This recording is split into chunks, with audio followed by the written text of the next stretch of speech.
Long ago, in a quiet African village surrounded by dry lands and fading hope, there lived a poor farmer.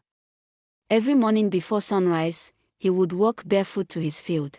Not because he expected a good harvest, but because it was all he had left. The soil was dry. The wind was harsh. And the earth gave him almost nothing in return. Yet still, he worked. Because hope, even when small, was all he had.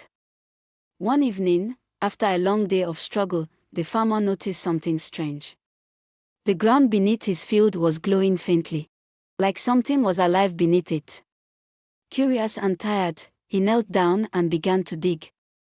The soil was warm, almost like it was breathing.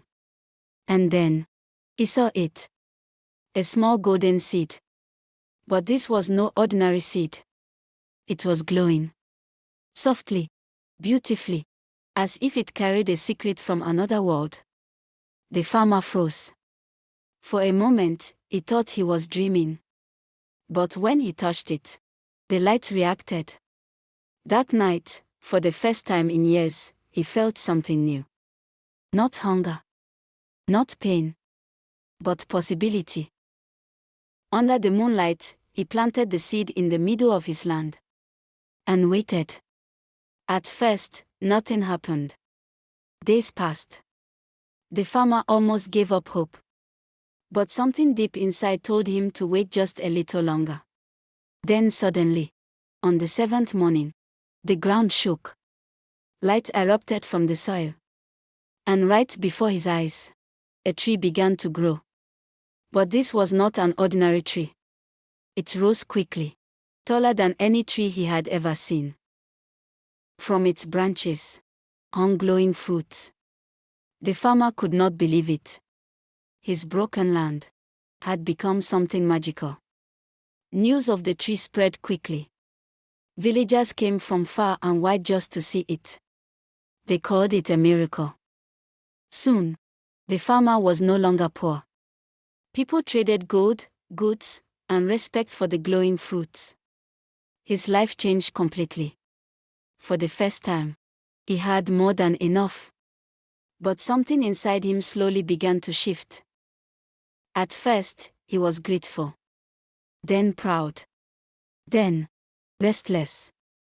He began to think, what if I could have more? So he took more fruits than before. Then even more. He stopped waiting. And started forcing the tree to give more. And slowly, the tree began to change. Its glow faded. Its leaves lost their shine. But the farmer did not stop. Because greed does not warn you loudly. It whispers quietly. Until it is too late. One night, everything changed. The air became silent. The wind stopped. The tree did not glow anymore. The next morning, it was dying. The farmer stood frozen. Confused. Afraid. He touched it. But it was cold. And in that moment, it hit him. He had not just taken fruit. He had taken too much. More than the tree could survive. His greed had destroyed the miracle. He fell to his knees. Not because he lost wealth, but because he lost something priceless. Days passed. Then one morning, a tiny green sprout appeared beside the dead tree. Life was returning. The farmer didn't speak. He only watched. And for the first time, he understood, wealth is not what you take, but what you allow to live.